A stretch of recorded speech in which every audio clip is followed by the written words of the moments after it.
Os irmãos estavam se afastando dos caminhos do Senhor e estavam se apostatando da fé. Paulo se preocupa. Então ele escreve para os irmãos acerca desses assuntos. Ele começa a rebater e a repreender os falsos mestres que ali havia dentro daquela igreja, que estava causando e criando uma confusão muito grande ali naquele lugar. Para os irmãos terem ideia, a igreja de Colosso estavam perdendo a sua espiritualidade e já estavam começando a adorar a Deus, não da maneira certa, mas da maneira errada. E Paulo então escreve exortando os irmãos e chamando a atenção dos irmãos a olharem para Cristo, a buscarem a Cristo. Aqui, nessa carta, o apóstolo Paulo apresenta Jesus como o cabeça da igreja.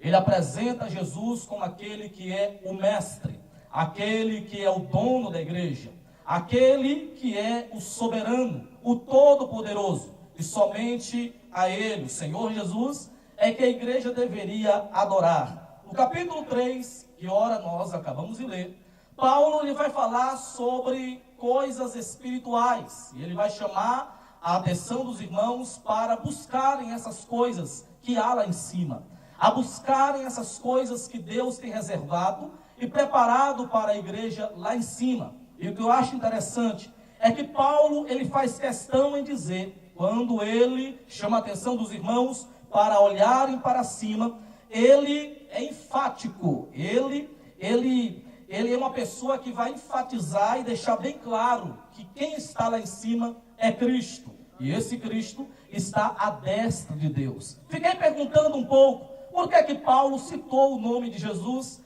E por que Paulo citou o nome de Deus? Por que é que Paulo deixa bem claro que Jesus assentou-se à destra de Deus? O problema é que a igreja estava deixando de adorar ao Senhor. E quando ele diz buscai as coisas em cima, ele deixa bem claro, ele cita Jesus e ele cita o Deus Pai.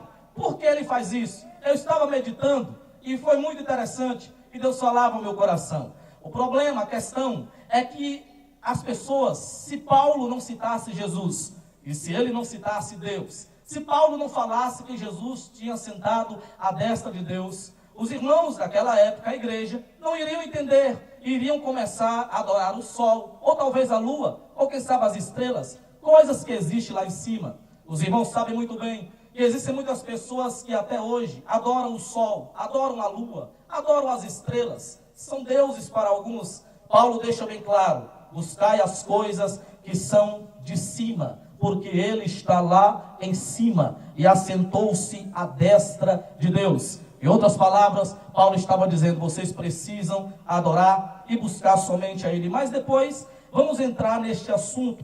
Só que nesta noite, antes de falar das coisas de cima, antes de falar das coisas magníficas que há lá em cima e que Deus tem preparado e tem reservado para nós, para a igreja, eu acredito que essa igreja irá subir e em breve nós vamos se encontrar com Jesus lá nos ares. Se alguém aqui nessa noite acredita nisso, esboça uma reação, glorifica o nome dele, porque tem coisa grande lá em cima nos esperando, amém? Antes de falar das coisas de cima, eu gostaria de falar das coisas aqui de baixo. Porque antes de Paulo entrar no assunto das coisas lá de cima,